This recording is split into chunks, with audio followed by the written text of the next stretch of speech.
the film look. What's all the buzz about?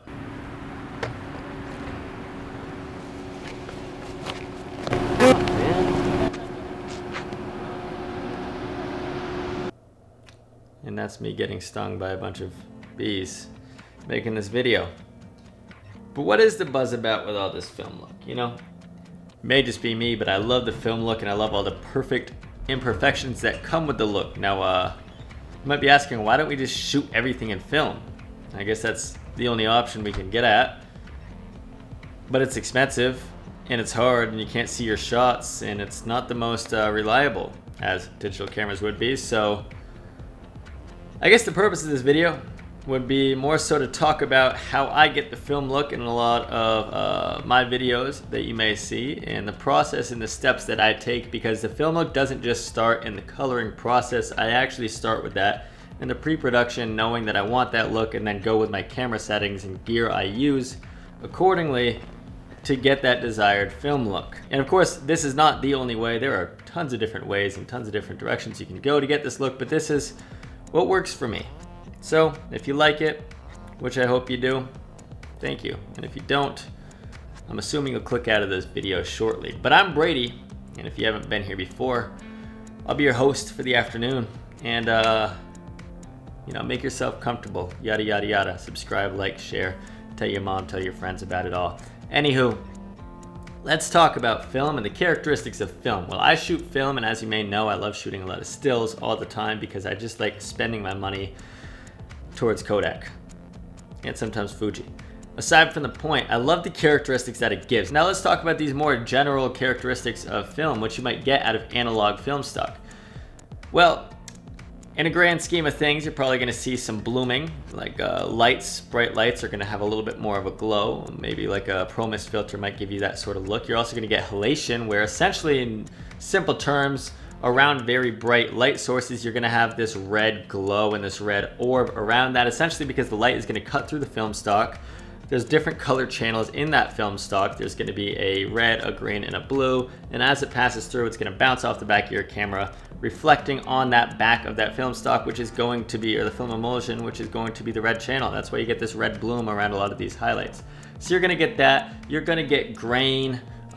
You'll also, in terms of camera style, you might get authenticity, just like raw organicness, mistakes essentially, because you can't run it back. You can't just clear the card and redo it.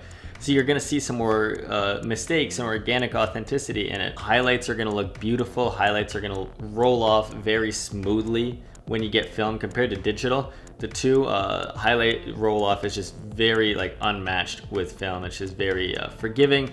It looks very nice. It doesn't look pinched and clipped and ugly like digital cameras can sometimes. Essentially, this just gritty rawness is the look that we all go for with film. So that's a lot of the characteristics of that.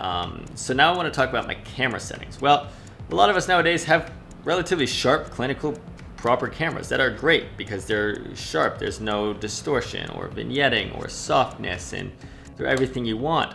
But not with film. Film is the opposite. So now I want to talk about the steps that I take in camera before, when I know I need this film look, the steps that I'm going to take to get this look. Now, one thing that we've talked about many times is some sort of diffusion filter. A mist filter, a Pro Mist filter, a black Pro Mist diffusion. A lot of brands will have their version of it.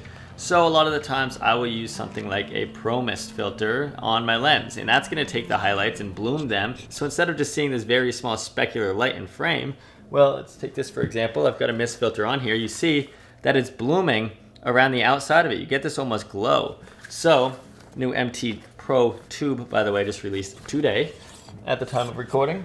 But essentially, I'm gonna put a Pro Mist filter on my lens because I'm gonna emulate that bloom that I might get naturally on a film stock. Now, additionally, we've got all these sharp clinical lenses, which are great, but not for this desired look. Oftentimes, I'll use something like a vintage lens. I've got some Super Takumar vintage primes that aren't sharp at all. They have a lot of weird bokeh, a lot of weird fringing, ghosting, and the lens is just not technically fantastic.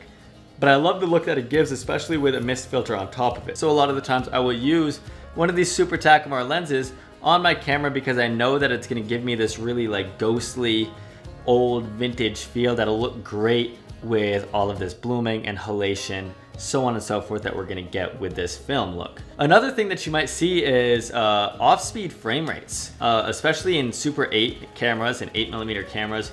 You're gonna see 18 frames a second. So instead of shooting at 24 frames a second, they'd shoot at 18 sometimes. So you're gonna almost get this weird, like sticky, gritty, jumpy feeling from being an off-speed frame rate, or rack zooms as well, like how the dad cams with the Super 8s back in the days would pan in or zoom in on something, and you get these really fast rack zooms. So almost the characteristics of how you handle the camera as well. You'd have this natural, really like raw handheld sway instead of this really steady cam look that they might not have had in the day of film, or just a desired look. Let me think, what else?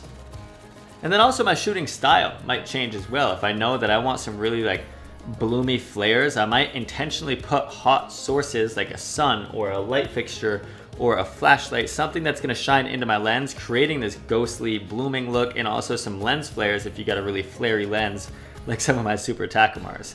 So all this to say, the film look for me doesn't start with just the post-processing, which we're going to get into in a second here, but it starts for me with the camera. How I want lenses to look, how I want my camera to act and behave, how I want light to behave as it diffuses through my lens via the filter that I've got on the front, so on and so forth. Now, a software that I use a lot of the time to get this film look is something called Film Convert. And that's what I want to dive into here. So now we're in the post-processing side of things, the coloring side of things. Let's look at this. Okay, so going in to the coloring side of things in the post-processing, I've got a handful of clips that I want to look at here. And again, these are all on a vintage lens with some sort of mist or diffusion filter on top of them.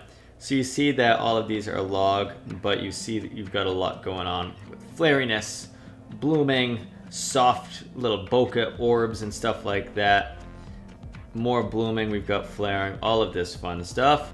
So what I use to get this look, and let's just add this in here, is a program called Film Convert.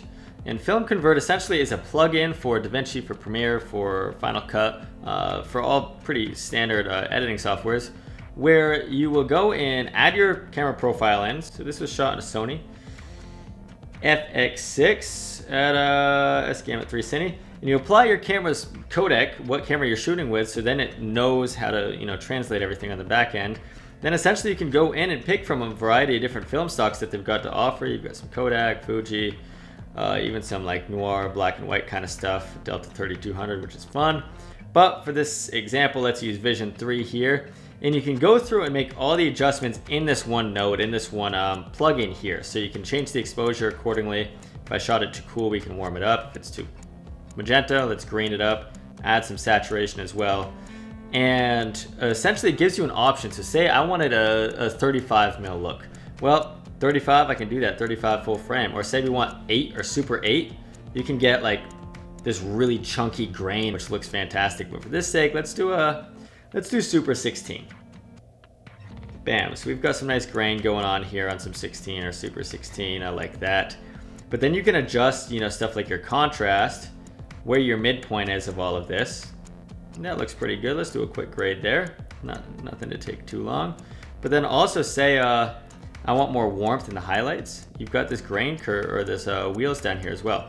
So you see what each one is doing. You still see this lift gamma gain concept that you're gonna get in Resolve. Say the highlights, I want to, and of course you can pull this up in the color wheels here as well, but I like doing it here. So I'm gonna pick what I want in my highlights, and I want some warmth up there. Some of this in there, and then I'll just dial back the amount. Then a little bit more in the midtones as well. Let's see. Somewhere in here. That looks kind of cool.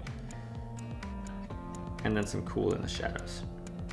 Really quick, don't judge my grading. If you're a colorist, I'm not. But here's what we're looking at there. So essentially,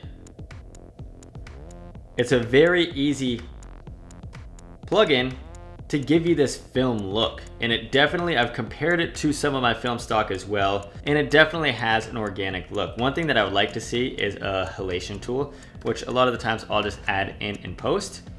It's definitely not a make or break, but that halation that we talked about, let's find a grab right over here. So we're looking at this sun area.